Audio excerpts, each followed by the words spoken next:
ఇటీవల రాష్ట్ర ప్రభుత్వం ప్రవేశపెట్టిన బడ్జెట్లో మైనార్టీల సంక్షేమానికి ఎంతవరకు జరిగాయి, వాటిని ఎలా ఉపయోగిస్తారు? బడ్జెట్ ఇంతకుముందు 14-18 వరకు దేశంలో కానీ మన దేశం కదా మన రాష్ట్రంలో కానీ మైనార్టీలు కానీ ఎస్సీలు కానీ బీసీలు కానీ సపరేట్ బడ్జెట్ ఉండేది. ఇప్పుడు కూడా ఉంది, లేదని కాదు. కానీ సంక్షేమ కార్యక్రమం దాంట్లో ఇంక్లూడ్ చేసేవాళ్ళు కాదు. ఆ మహానుభావుడు వచ్చిన తర్వాత జగన్ మన బడ్జెట్ను సర్వనాశనం చేశాడు. బడ్జెట్లో ఏం చేశాడు? 2,000 కోట్లు 3,000 కోట్లు ఇచ్చిన తర్వాత తల్లికి వందనం అనేది పెట్టాడా? నీ పేరు ఇది తల్లికి వందనం. మనం తల్లికి వందనం పెట్టాం.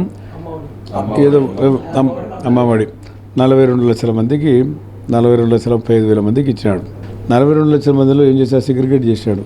సాయిబులు ఎంతమంది ఉన్నారు, దుద్యోగులు ఎంతమంది ఉన్నారు, బీసీల్లో కూడా ఏ కులాలు ఉన్నాయి అని అవన్నీ బీసీకి సపరేట్ చేసి ముస్లింస్ సపరేట్ చేసి బడ్జెట్లో కట్ చేసి పారేసాడు. దాంట్లో గ్యాస్ దాంట్లో బాయా, బస్సు ఛార్జీలు దాంట్లో బాయా, ఏం మిగిలే మనకు?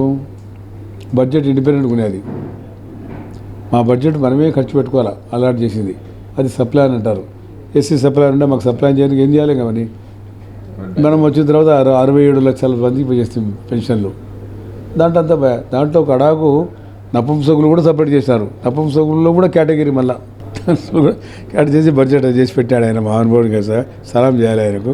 అట్లా చేశాడు. కాబట్టి బడ్జెట్ ఇండిపెండెంట్గా ఉండేది మనకు. మనం చేసుకుంటే ఇప్పుడు 5,400 కోట్లు బడ్జెట్ మనకి ఇస్తే దాదాపుగా సంక్షేమ కార్యక్రమానికి 3,000 కోట్లు పోయా. జీతభత్యాలకు పోను, అన్ని డిపార్ట్మెంట్లు మిగిలిన డెవలప్మెంట్ పెట్టాలా. డెవలప్మెంట్ పెట్టడానికి కూడా కొంతవరకు చేసాం, కానీ డెవలప్మెంట్ పెట్టడానికి కూడా ప్రభుత్వం దగ్గర డబ్బులు లేని పరిస్థితి అయింది. ప్రభుత్వం డబ్బులకు ప్రీమియం కట్టాలా, ఇంట్రెస్ట్ కట్టాలా. ఎవడ బడ్జెట్ ఇండిపెండెంట్ ఉంటే ప్రాబ్లం ఉండేది కాదు. ఈ సంక్షేమ కార్యక్రమం ఏదైతే మనకి ఇస్తున్నారో కొడితే మనం ఇస్తాం పెన్షన్, అది కూడా కట్టే.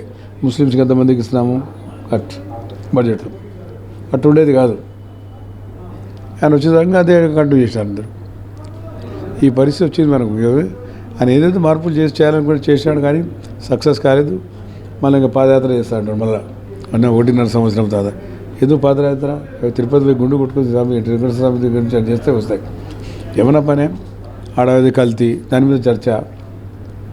కల్తీ జరిగింది కదా, దానికి ఇంకా ఏ ఆయిల్ కలిపాడు ఈ ఆయిల్ కలిపాడని మనుషుల్లో మనోభావాలు దెబ్బతీయకూడదు. కోర్టు కల్తీ జరగలేదని తీర్పిచ్చింది, దాని పట్ల వాళ్ళు విమర్శిస్తారు. కల్తీ జరిగిందని చెప్పింది, కానీ అది గుడు మామ ఇది లే కొవ్వు గీవు జంతువుల కొవ్వు దాని మీద చెప్పలే. ఉండి చెప్తే భక్తుల మనోభావాలు దెబ్బతింటాయి కదా. నువ్వు నేనే తింటాము, అది ఏమేమి కలిపినాడో అవన్నీ చెప్పకూడదు, ఆ పేర్లు ఎత్తకూడదు. మనం కూడా మనోభావాలు దెబ్బతింటాయి, అంతే కదా.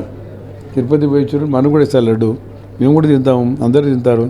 దానిలో ఫలాని జంతువు కొవ్వు కలిపినంటే ఇంకా మనం ఇంకా దాన్ని భరించలేము. కాబట్టి దాని గురించి కోర్టు ఏమని లేదు. కల్తీ మాత్రం జరిగిందని. కల్తీ జరిగింది చెప్పు చేశాము అని. రాష్ట్ర ప్రభుత్వం ముస్లిం మైనార్టీ మహిళలకు, యువతకు ఉపాధి అవకాశాలు, ఎలాంటి ఉపాధి అవకాశాలు కల్పిస్తున్నాయి సార్? ఇప్పుడు స్కిల్ డెవలప్మెంట్ కార్యక్రమాలు కానీ వాటి గురించి స్కిల్ డెవలప్మెంట్ చాలా ఐడెంటిఫై చేశాము. నేను డెమ్యూటీకి చెప్పా, వాడు పని చేయకపోతే తీసేస్తాం చెప్పాను గట్టిగా సిస్టర్ గారికి. స్కిల్ మీరు ఫీల్డ్లో పోయి వాళ్ళ అవసరాలు ఏముంటాయో చెప్పండి, వాళ్ళ అవసరాలు తీర్చండి, అంతేగాని ఇక్కడ కూర్చుంటే కాదు. స్కిల్ డెవలప్మెంట్కు మనం మీరు చెప్పినట్టు మహిళల్లో ఎక్కువగా స్కిల్ ఉంది. ఎందుకంటే ఇంటికాడ కూర్చుంటారు కాబట్టి. మగవాళ్ళు ఏదో కూలీ మనాలికి పనిచేసి పోతాడు. మహిళల్లో ముస్లిమ్స్లో నా దగ్గరికి వచ్చేటోళ్ళు అందరినీ నేను విచారిస్తే అందరూ కూడా మా అక్కడ కూర్చున్న అందరూ పీజీలే, ఇంజనీర్లు పీజీలు చదివినారు. వాళ్ళకు ఏదన్నా స్కిల్ డెవలప్మెంట్ చేయాలనేది నా అభిమతం. ఇక్కడే కాదు, స్కిల్ డెవలప్మెంట్ భవనాలు కట్టాం. 2018-19లో నేను మంత్రి ఉన్నప్పుడు భవనాలు ఏర్పాటు చేస్తే ఇంతవరకు కంప్లీట్ కాలే. నిన్న మళ్ళీ నేను లాస్ట్ వీక్ అందరు డబ్బులు ఇచ్చా. నువ్వు కూడా వచ్చావు కదా. అక్కడ 4 ఏళ్ళు కట్టబడేది. డబ్బులు 18-19 నేను ఇచ్చాము, నేనే మంత్రి ఉన్నప్పుడు. ఇప్పుడు కంప్లీట్ కాలే. ఇక్కడే కానీ కదిరి కానీ హిందూపూర్ కానీ నిందాలు కానీ గుంటకలు కానీ కొన్ని సార్లు కట్టింటే గవర్నమెంట్ ఆక్యుపై చేసుకుంది. సరే ఏదో గవర్నమెంట్ కంట్రోల్ ఉంది. ఏం చేయకపోతే ఇట్లా స్కిల్ డెవలప్మెంట్ కోసం చేసాము. కొంచెం 5 ఏళ్ళు తిరగాలి కదా. దానికోసం ఆ భవనాన్ని ఖాళీ చేసి నిందాలో కూడా ఒక ట్రైనింగ్ సెంటర్ పెట్టాలనేది ఉంది. చెప్తే కదా 5 ఏళ్ళలో జీరో. హాస్టల్ ఫెసిలిటీస్ భోజనాలు పెట్టి గుడ్డలు ఇస్తాము, చదువుకోవడానికి రాలేదంటే ఇంత సిగ్గుచేటు. నేను చెప్పాను ఇప్పుడు డిఎండబ్ల్యూకి, బిడ్డ కలెక్టర్ దగ్గర తీసుకుని నా దగ్గర రామని. పని చేయాలి కదా వీళ్ళు. 5 ఏళ్ళు బాగా లేజీ అయిపోయినారు, పని చేయలేదు. ఇప్పుడు పని చేయమంటే బద్ధకమైంది. మరి స్కిల్ డెవలప్మెంట్ లేకపోతే ఎట్లా? గవర్నమెంట్ పుష్ చేస్తూ ఉంది పోల్ట్రీ ఫీల్డ్లో స్కిల్ వాళ్ళు ఉంది. ఈరోజు ఫ్యాషన్ డిజైన్ కానీ డిజైనింగ్ కానీ వాళ్ళకి ఏదో ఏ పని ముట్టు చేసుకోవచ్చు, ఏ పని చేయడానికి లేదు ఆడవాళ్ళు. ఈ నేను చూసా ఈ సీలింగ్ పనులు మా హైదరాబాద్లో యూపీ బీహార్ లేడీస్ చేస్తున్నారు. ఏదో కూర్చోబెట్టేది చేసేది కాదు. ఇప్పుడు మన పిల్లలు చేస్తారు. మా ఇంట్లో కంటున్నాం కదా రైకళ్ళు, మా ఇంటికంటే యూపీ వాళ్ళు వాళ్ళే వచ్చి కుడుతున్నారు. రాత్రి 1 గంట దాకా కూర్చేస్తుంటారు. ఒక రైకి 10,000 15,000. మనం ఏం చేయకూడదు మా పిల్లలతో? వాళ్ళు నేర్పి ట్రైనింగ్ తీసుకొని స్కిల్ చేసుకొని మేము జమ్ తర్వాత ఇప్పుడు మధ్యాహ్నం కూడా ఆడికి పోదామంటే లేదు, మధ్యాహ్నం మసీద్ పోదాం, ఇటు చూద్దాం. అక్కడ ఓపెన్గా 1.5 ఎకరా ఉంది.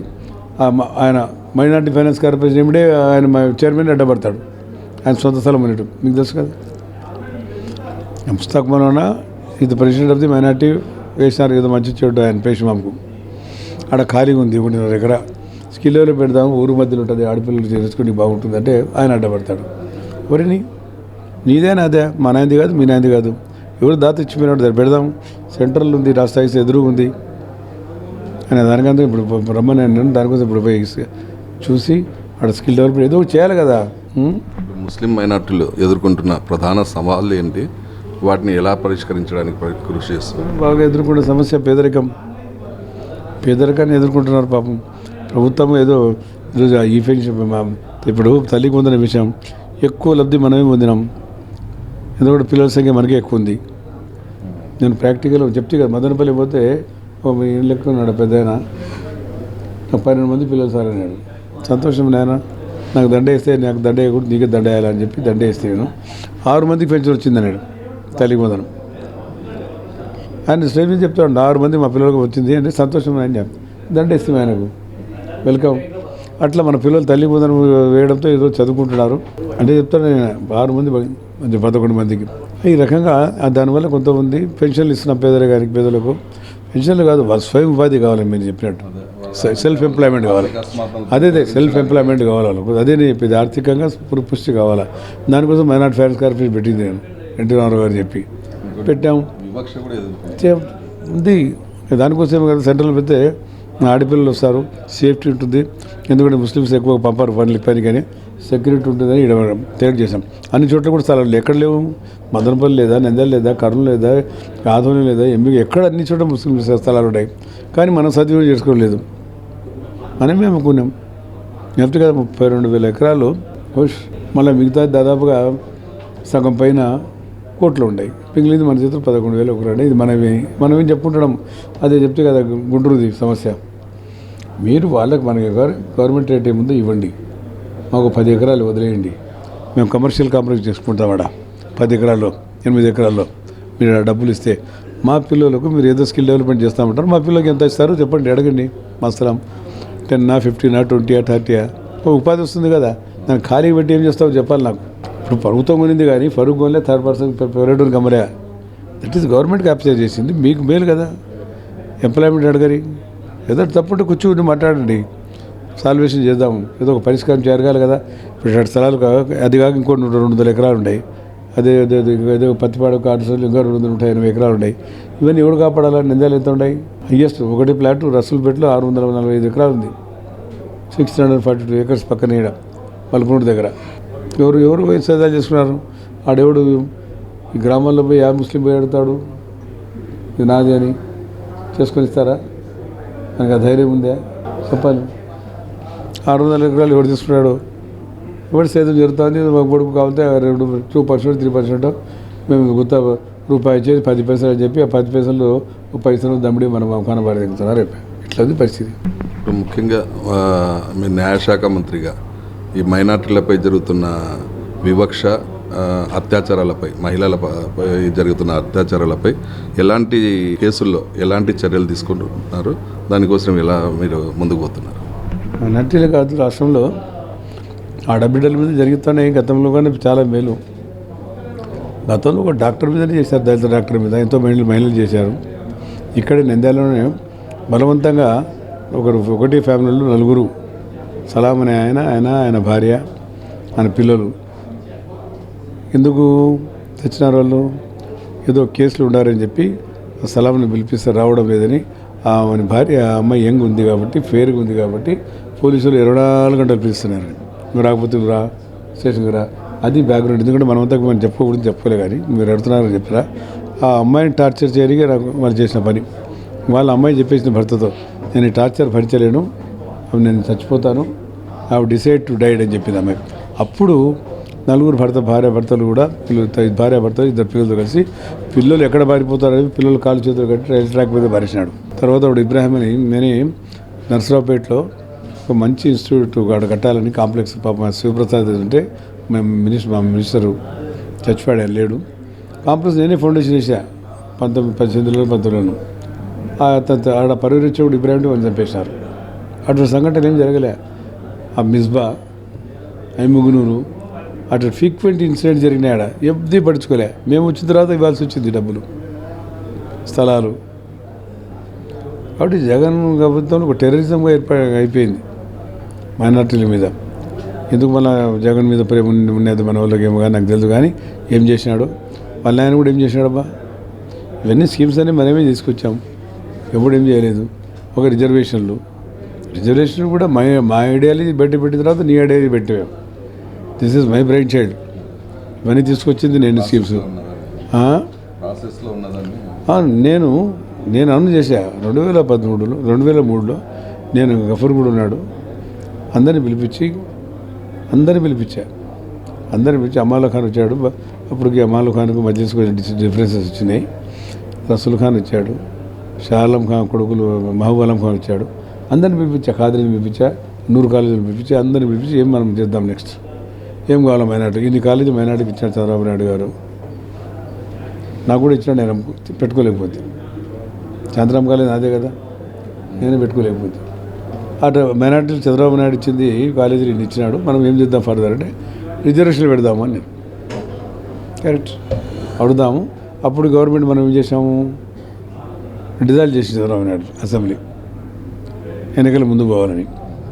మనం ఆ పని చేయడం వల్ల మేము అనుజెట్ చేసినాం, పేపర్కి వచ్చేసినాయి. తర్వాత వీళ్ళు కూడా మేనిఫెస్టోలో పెట్టారు, మేము అధికారంలో వస్తే కూడా 5% ఇస్తామని. మేము 3% అని చెప్పాము. లీగల్ ప్రాసెస్ ఉండదు, లీగల్ హర్డల్స్ ఉండవు. 3% ఇస్తే 50% లోపలనే ఉంటుంది. కాబట్టి 3% రిజర్వేషన్ పెడదాం మనము ముస్లిమ్స్కు కేవలం అని చెప్పి అనుకున్నాము.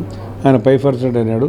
మళ్ళీ ఎవరు కోర్టుకు పోయినారు, 50% ఇచ్చిందని చెప్పి మళ్ళీ విత్డ్రా చేసుకున్నారు. అందులో మళ్ళీ ఏం చేసినాడు ఆయన, పఠాన్లకు కానీ సయ్యదులు కానీ బేగులు కానీ మళ్ళీ అవకాశం లేకుండా చేసిండు. మళ్ళీ ఆ పేర్లు తీసేస్తున్నారు. ఇప్పుడు కులం పేర్లు మార్చుకుంటున్నారు దీని కోసం. అప్పుడు అది మళ్ళీ తగ్గించుకొని మళ్ళీ అసెంబ్లీలో పెట్టి మళ్ళీ ఒక 1% 4% పెట్టారు. ఆ 4% కూడా మళ్ళీ కోర్టులో ఉంది. అది కోర్టులో ఉంది కాబట్టి నేను మొన్న నా దగ్గరికి ఇది దూదేకుల సంస్థ కూడా మనకి ఉండేది. మీరు వద్దు, మీరు బీసీలో వెళ్ళిపోండి. వాళ్ళు అడిగారు, మేమంతా మైనార్టీలు ఉంటాం, ముస్లిమ్స్ మాకు వద్దన్నారు.